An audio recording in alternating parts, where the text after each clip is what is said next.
Madam, make in India ની વાત કરવા વાળા આપણા પ્રધાનમંત્રી શ્રીએ 0% ટેરિફ થી અમેરિકાના ઉદ્યોગોને એટલું બધું મોટું લાયસન્સ આપી દીધું છે અને આપણા ઉદ્યોગોને 18% ત્યાં ટેક્સ થશે એટલે આપણા ઉદ્યોગો વાયેબલ નહીં રહે.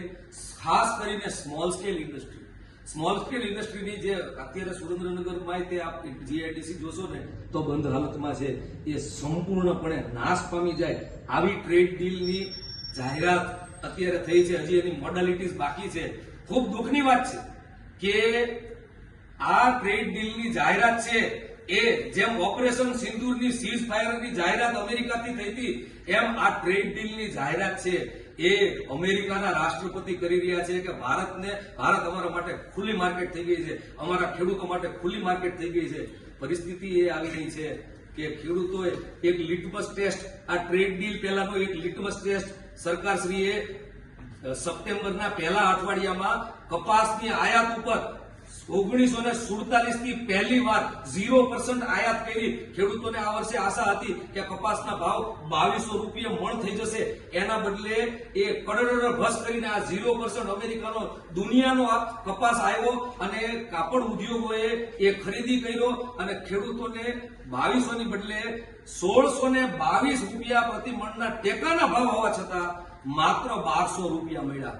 અને આમ આદમી પાર્ટીએ ત્યારે પણ ખેડૂત મહાપંચાયત કરી અને વાંધો દર્શાવ્યો હતો કે આની પરિસ્થિતિ ખેડૂતોમાં ખૂબ ખરાબ આવવાની છે. આગામી 2-3 મહિનાની અંદર આ સિઝનમાં ચોમાસુ પાકમાં ખેડૂતો સાવ એની પડતર કરતા પણ નીચે એમને કપાસ વેચવો પડશે.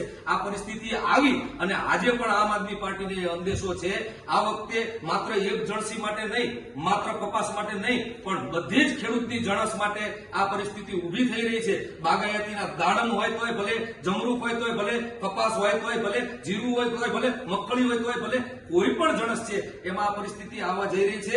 અધૂરામાં પૂરું એથી મોટું કે ભારતના પશુપાલકોની જે દશા છે એટલી બધી ઓલરેડી ભયંકર છે.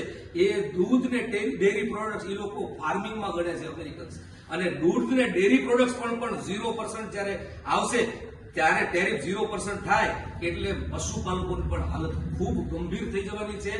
આ જે આત્મહત્યાઓ જે ગુજરાતમાં અને ભારતમાં ખેડૂતોની અને પશુપાલકોની થતી હતી એમાં વધવાનું છે. આર્થિક ભીંસ વધવાની છે. રૂપિયો છે એ 90 રૂપિયા ડોલર સામે હોય એ 100 રૂપિયા થોડીક જ વારમાં વધી જાય. આવી પરિસ્થિતિ આ ટ્રેડ ડીલ સાઇન કરવાથી થઈ રહી છે.